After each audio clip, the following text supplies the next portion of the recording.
Сәлем достар!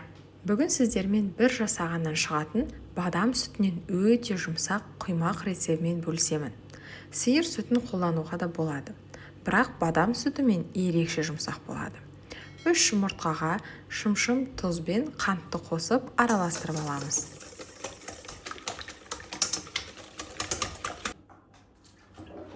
Сүтті міндетті түрде жылытамыз. Содан кейін кішкене жылы сүт қосып араластырып аламыз. Енді ұнды електен өткізіп, барлығын қосып, жақсылап араластырамыз.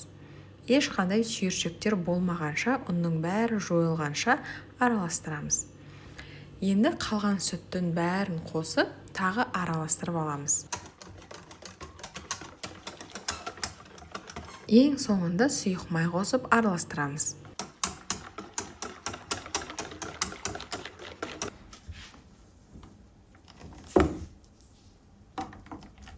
Енді қызып тұрған табаны кішкене майлап алып, құймақты орташа отта пісіреміз.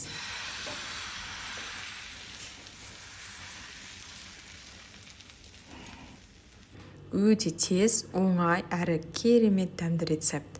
Шеттері қызарып бастағанда жайлап лопатамен екінші бетіне аударамыз.